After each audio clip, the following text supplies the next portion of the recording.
جس مبارک مہینے کے لیے مسلسل دعائیں کی جاتی رہی ہیں، جس کے ایک ایک لمحے کو اللہ رب العزت نے بابرکت بنایا ہے، کچھ ہی دنوں میں وہ مہینہ ہمارے اور آپ کے سروں پر سایہ فگن ہونے والا ہے۔ رمضان کا مہینہ اللہ کی نگاہ میں اور اس کے نبی جناب محمد عربی صلی اللہ علیہ وسلم کی نظر میں بڑا مخصوص مہینہ ہے۔ اس مہینے کا ہمیں استقبال بھی کرنا چاہیے اور اس مہینے کے حقوق کی ادائیگی میں مکمل طور پر تیار ہو جانا چاہیے۔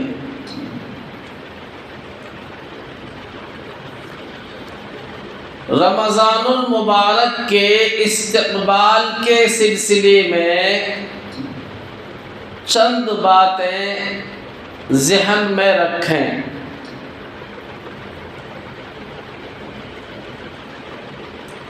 ہمارے اور آپ کے گھر پر جب کبھی کسی مہمان کی آمد ہوتی ہے، کوئی مہمان آنے والا ہوتا ہے، تو ہمارا اور آپ کا یہ دستور ہے کہ ہم مہمان کے آنے سے پہلے کچھ تیاریاں کرتے ہیں۔ ارے بھائی کرتے ہیں کہ نہیں کرتے؟ مثلا ذرا گھر کو ٹھیک ٹھاک سے صاف ستھرا کر لیتے ہیں، اچھے سے اچھا بستر جو ہمارے پاس ہو ان کو بیٹھانے کے لیے بہترین بستر کا نظم کیا جاتا ہے، اپنی وسعت کے بقدر کھانے پینے میں تبدیلیاں کی جاتی ہیں، اچھے سے اچھا پکوان کا نظم کیا جاتا ہے، اور بڑے ہی احترام کے ساتھ، بڑی عقیدت اور محبت کے ساتھ ہم اس مہمان کی خدمت کرتے ہیں، اور پھر جب وہ جانا چاہتے ہیں تو ہم ان کو رخصت کرتے ہیں۔ تو ٹھیک اسی طریقے سے سمجھ لیا جائے کہ رمضان کا مہینہ ہمارے لیے ایک مہمان ہے، اور ایسا ویسا مہمان نہیں ہے، بڑا عظیم الشان مہمان، بڑا قیمتی مہمان، بڑے رتبے اور مرتبے والا مہمان۔ تو اس مہمان کا بھی استقبال کرنا، ارے بھائی ان کا استقبال کرنا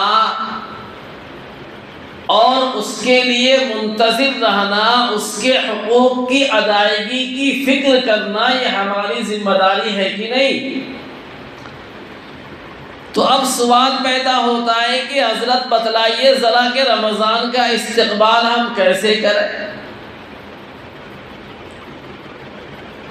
تو اس کے لیے سب سے پہلی چیز یہ ہے کہ ہم اپنی نیتوں کے اندر سدھار پیدا کریں،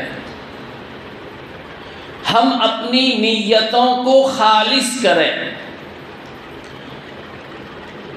یاد رکھیے اللہ کے نبی نے ارشاد فرمایا انما الاعمال بالنیات وَإِنَّمَا لِكُلِّ امْرِئٍ مَّا نَوَىٰ۔ آگے لمبی حدیث ہے، فمن كانت ہجرته الى اللہ ورسولہ فہجرته الى اللہ ورسولہ ومن كانت ہجرته الى دنیا يصيبها او امرأة يتزوجها فہجرته الى ما هاجر الیہ۔ اللہ کے محبوب فرماتے ہیں کہ یاد رکھو تمام کے تمام اعمال کا دار و مدار نیتوں پر ہے۔ نیت جیسی ہوگی ہونے والے اعمال کے ثمرات بھی ویسے ہی مرتب ہوں گے۔ نیت کے اندر اگر اخلاص ہے، للہیت ہے، اللہ کے لیے وہ کام کیا جا رہا ہے، تو اس کام کا پھل، اس کا رزلٹ اور اس پر ملنے والا اجر و ثواب بھی اسی پائے گا، اسی درجے کا ہو۔ لیکن اگر نیت کے اندر فتور ہے، نیت کے اندر نقص ہے، کمی ہے، تو پھر نیت کے نقصان کے ساتھ، نیت کے فتور کے ساتھ جو کام بھی کیا جائے گا، اس کام کے اندر بھی وہ جان اور وہ نتیجہ، وہ رزلٹ ہم کو آپ کو ملنے والا نہیں۔ تو اس لیے سب سے پہلا کام ہے نیتوں کو خالص کرنا۔ اب نیت درست کیسے کریں، خالص نیت کیسے کریں؟ تو سیدھی سی بات ہے، سمپل سی بات ہے، ہر مومن، ہر مسلمان یہ نیت کرے۔ نیت نام ہے دل کے ارادے کا۔ نیت کس کا نام ہے بھائی؟ دل کا ارادہ۔ زبان سے کہہ لینا اچھی چیز ہے، افضلیت کا باعث ہے۔ جیسے ہم نماز پڑھتے ہیں، 4 رکعت ظہر پڑھنی ہے، 2 رکعت جمعہ کی نماز پڑھنی ہے، مغرب پڑھنی ہے، تو ہم زبان سے بسا اوقات نیت کرتے ہیں، انی وجہت وجہی للذی فطر السماوات والارض حنیفا الی آخرہ۔ یا اردو میں ہم بولتے ہیں کہ ہم 2 رکعت نماز میں پڑھ رہا ہوں اس امام کے پیچھے واسطے اللہ تعالیٰ کے۔ تو زبان سے ادائیگی یہ افضل اور بہتر چیز ہے، لیکن نیت کا تعلق دل سے ہے۔ اسی لیے کہا جاتا ہے کہ نیت نام ہے دل کے ارادے کا۔ تو ہم سبوں کو اپنے دل میں یہ ارادہ اور عزم کرنا ہے کہ رمضان کا مہینہ، اس کے سارے روزے ہم اللہ کو خوش کرنے کے لیے رکھیں گے۔ ایک روزہ بھی بغیر کسی مجبوری کے، بغیر کسی عذر شرعی کے نہیں توڑیں گے۔ یہ استقبال ہوا نیت کے ذریعے سے، کس کا؟ رمضان کا۔ نیت میں ہم خالص ہو جائیں، اللہ سے عہد کریں کہ اللہ یہ بابرکت مہینہ جو تو نے ہمیں اپنے فضل و کرم سے عطا فرمایا، اس لیے کہ اس سے پہلے والے رمضان میں بہت سے ایسے تیرے بندے تھے جن کو وہ مہینہ نصیب ہوا تھا، لیکن آج وہ اپنی قبروں کے اندر سو رہے ہیں، مٹی کے خوراک بن چکے، ان کو یہ مہینہ نصیب نہیں ہوا۔ اے اللہ، تو نے مجھے یہ مہینہ عطا فرمایا ہے، تو میں تجھ سے یہ عہد کرتا ہوں کہ تیرے اس مبارک مہینے کا حق ادا کروں گا، مکمل پابندی کے ساتھ پورے مہینے کے روزے رکھوں گا۔ یہ سب سے پہلی چیز ہے رمضان کے استقبال کے سلسلے۔ روزے کے لیے تو نیت کر لیا ہم نے۔ دوسری چیز، رمضان کے مہینے میں ایک اضافی عبادت نماز تراویح کی شکل میں ادا کی جاتی ہے۔ تو نماز تراویح کے لیے بھی نیت کیجیے کہ چاہے دنیا ادھر سے ادھر ہو جائے، لیکن میری ایک تراویح بھی فوت نہیں ہوگی۔ اے اللہ میں نیت کرتا ہوں، میں آپ سے یہ عہد اور اقرار کرتا ہوں کہ پابندی کے ساتھ پورے مہینے کی تراویح پڑھوں گا، اور نماز تراویح کے اندر مکمل قرآن پاک سننے کی بھی نیت کیجیے۔ 2 سنتیں ہیں، ایک پورے مہینے نماز تراویح پڑھنا 20 رکعت امام ابو حنیفہ رحمۃ اللہ علیہ کے نزدیک، اور دوسری سنت نماز تراویح میں کم از کم پورے مہینے میں 1 مرتبہ مکمل قرآن پاک کو سننا، یہ دوسری سنت ہے۔ اس لیے میں کہا کرتا ہوں کہ ہمارے بعض وہ نوجوان ساتھی جو کاروبار کے تعلق سے الگ الگ شہروں میں ان کو جانا پڑتا ہے، تو ان کے لیے بہتر اور افضل طریقہ یہ ہے کہ 10 دن میں جہاں قرآن پاک کی تکمیل ہو رہی ہو 10 تراویح میں 10 دن میں، تو ان کو چاہیے کہ 10 دن کے اندر اپنا مکمل قرآن سن لیں، تراویح کے اندر قرآن پورا کر لیں۔ اس کے بعد ان کو جہاں موقع ملے، جہاں وقت میسر ہو، نماز تراویح وہاں پڑھ لیا کریں۔ تو اس طرح سے ان کا قرآن بھی مکمل ہو جائے گا، اور نماز تراویح والی جو سنت ہے اس پر بھی عمل ہو جائے گا۔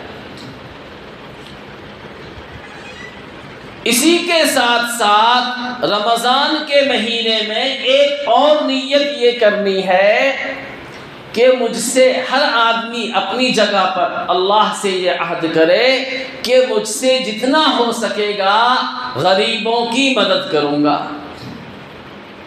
دیکھیے، ایک تو بدنی عبادت ہے، روزہ رکھنا یہ بدنی عبادت ہے، ہم اپنے بدن کو تھکاتے ہیں، جسم کو تھکاتے ہیں، اور ایک ہے مالی عبادت، اللہ کے راستے میں مال کو خرچ کرنا، روپیے پیسوں کو خرچ کرنا، یہ مالی عبادت ہے۔ تو جیسے ہم نے بدنی عبادت کے لیے نیت کو خالص کیا، تو مالی عبادت کے لیے نیت کو خالص کرنا ہے۔ کیا نیت کرنا ہے؟ کہ اللہ اس رمضان میں تیری توفیق سے، اور یاد رکھیے اللہ کی توفیق کے بغیر کچھ نہیں ہو سکتا۔ بڑے بڑے پیسے والے آئے چلے گئے، اللہ کی طرف سے توفیق نہیں ملی، اور ان کے مال مرنے کے بعد دوسروں کے ہو گئے۔ اللہ کے نبی نے ایک حدیث کے اندر فرمایا کہ آدمی بسا اوقات شور مچاتا رہتا ہے، میرا مال میرا مال میرا مال، حالانکہ کچھ پتہ نہیں۔ آپ نے فرمایا صلی اللہ علیہ وسلم، درود شریف پڑھ لیجیے ایک مرتبہ، اللہم صلی علی سیدنا شفیعنا حبیبنا مولانا محمد وبارک وسلم۔ آپ صلی اللہ علیہ وسلم نے فرمایا کہ تم نے جس مال کو استعمال کر لیا، کھا لیا پی لیا، وہ تمہارا، جس کو پہن لیا وہ تمہارا، اور جس کو اللہ کے راستے میں خرچ کر دیا وہ تمہارا۔ باقی جو مال ہے جس کے بارے میں تمہارا دعویٰ ہے کہ یہ میرا مال ہے، کچھ خبر نہیں۔ کب نظر بند ہو جائے ڈبہ غائب، کب زندگی کی شام ہو جائے، ارے بھائی کوئی دیکھ کر آیا ہے، میری موت فلاں سال میں آئے گی، فلاں سال میں آئے گی، نہیں، کسی کو پتہ نہیں۔ اور موت تو بہانے سے آتی ہے، راستے میں آپ جا رہے تھے، اچانک برج آپ کے اوپر گر پڑا، کوئی جھاڑ گر پڑا ہے بھی، وہیں پر آپ ختم ہو گئے، کیا پتہ کس وقت زندگی کی شام ہو جائے۔ تو اس لیے مالی عبادت کے لیے ایک نیت یہ کرنی ہے کہ اللہ تو مجھے توفیق دے دے کہ میرے پاس تیرا دیا ہوا، تیری نعمت کے شکل میں جو مال بھی موجود ہے، سب سے پہلے تو اس پر جو فرض ہے یعنی زکوٰۃ، میں مکمل طریقے سے حساب لگا کر اس کی زکوٰۃ نکالوں گا، پہلی نیت۔ اور دوسری نیت یہ کرنی ہے کہ اس کے علاوہ تو جتنا بھی مجھے توفیق دے گا، کیف متفق، کبھی صبح کبھی شام کبھی رات کبھی دن میں، میرے علم میں جتنے بھی فقیر فقراء ہوں گے غریب اور یتیم ہوں گے، بیوائیں ہوں گی، میں ان پر اپنا مال خرچ کروں گا۔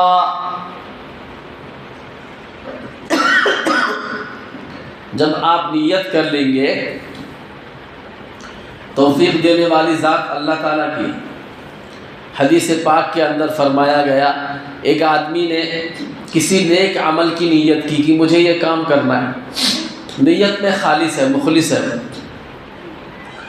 اتفاق سے وہ اس کام کو نہیں کر سکا، ایسے اسباب بن گئے، تو حدیث پاک کے اندر فرمایا گیا کہ جس وقت بندے نے نیت کی تھی نا، چونکہ وہ سچا تھا، نیت میں صادق تھا، اس نیت کی بنیاد پر ہی اللہ اس کو اس عمل کا اجر عطا فرما دیتا۔ تو اس لیے نیت کرنے میں کیا گیا بھائی، پیسہ لگتا ہے؟ کچھ بھی نہیں، نیت کیجئے اور پھر اس کے بعد اثرات مرتب ہوں گے۔ تو میں نے آپ کو بتلایا استقبال رمضان کے سلسلے میں سب سے پہلی چیز اپنی نیتوں کو خالص کرنا ہے، چاہے وہ بدنی عبادات کے لیے ہو، مالی عبادات کے لیے ہو، روزہ رکھنے کے تعلق سے ہو، نماز تراویح پڑھنے کے تعلق سے ہو، صدقہ و خیرات زکوٰۃ نکالنے کے تعلق سے ہو۔ جب ہم نیت کے اعتبار سے مخلص ہوں گے تو اللہ کی ذات سے قوی امید ہے کہ اللہ ہمارے ان کیے گئے اعمال پر ہمیں مکمل اجر دے گا۔ اور یاد رکھیے، اللہ کی ذات ہمیں معاف کرنا چاہتی ہے، ہماری بخشش کرنا چاہتی ہے۔ یہ رمضان اللہ نے ہمیں اپنی مغفرت کے لیے دیا ہے۔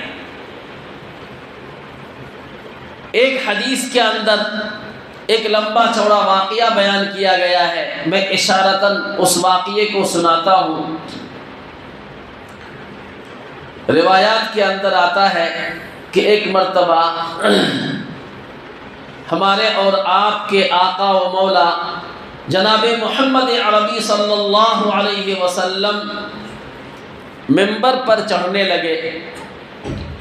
جب آپ صلی اللہ علیہ وسلم نے منبر کے پہلے زینے پر قدم رکھا تو آپ نے زور سے کہا آمین۔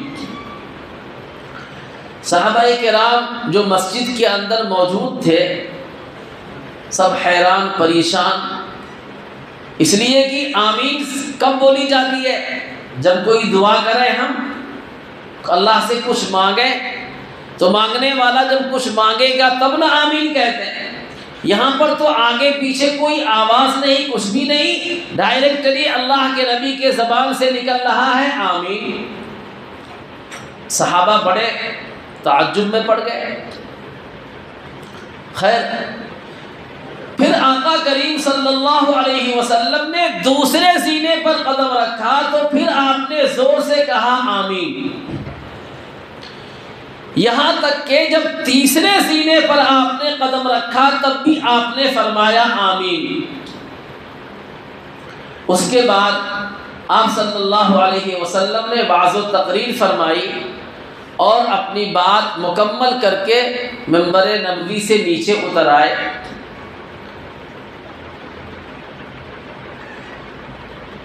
تو آپ نے صحابہ سے پوچھا،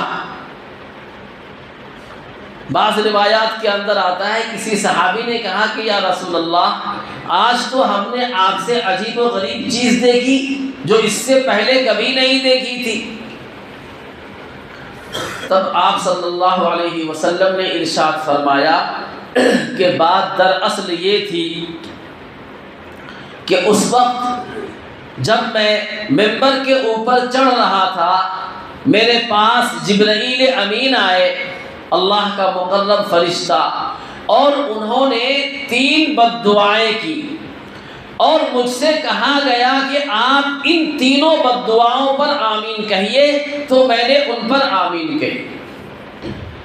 پھر اللہ کے نبی نے فرمایا کہ وہ 3 بد دعائیں یہ تھی۔ سب سے پہلی بد دعا، جبرائیل امین نے کہا کہ ہلاک اور برباد ہو جائے وہ آدمی جو اپنے ماں باپ کو یا ماں باپ میں سے کسی ایک کو بڑھاپے کی حالت میں پائے اور ان کی خدمت کر کے اپنے آپ کو جنت کا مستحق نہ بنا لے تو وہ آدمی ہلاک ہو جائے، برباد ہو جائے۔ اللہ کو ایسے آدمی کی ضرورت نہیں ہے۔ تو میں نے کہا آمین۔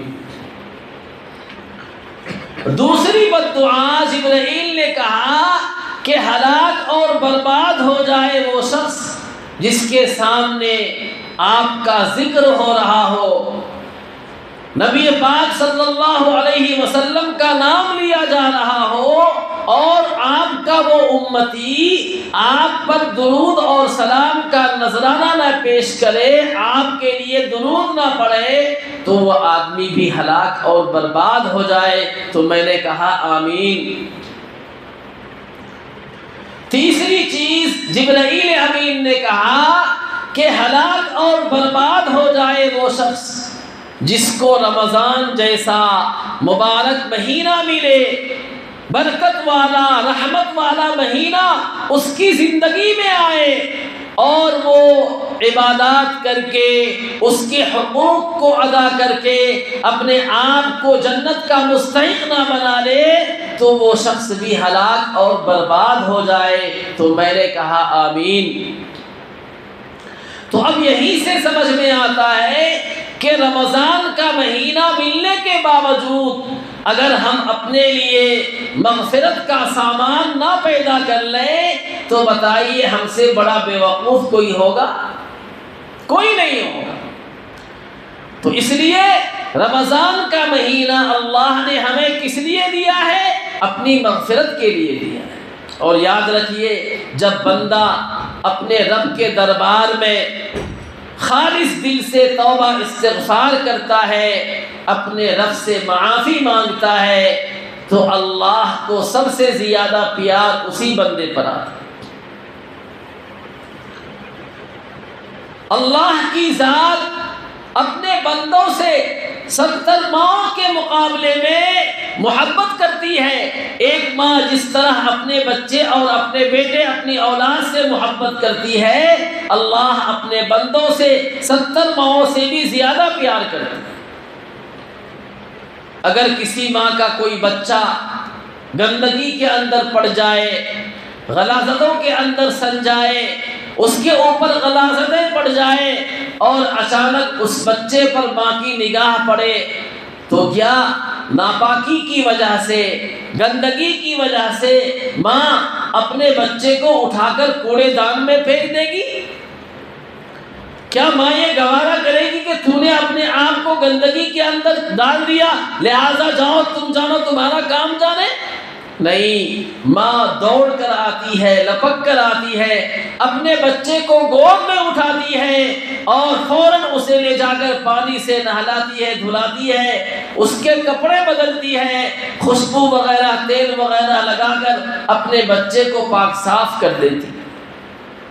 تو جو رب ہمیں رمضان کا مبارک مہینہ اپنی بخشش کے لیے دے رہا ہے، ہماری مغفرت کے لیے دے رہا ہے، اور جب ہم اپنے رب کے طرف لپکیں گے، دوڑیں گے، اپنے رب سے معافی مانگیں گے تو کیا ہمارا رب ہمیں پاک صاف نہیں کرے گا؟ یقیناً کرے گا۔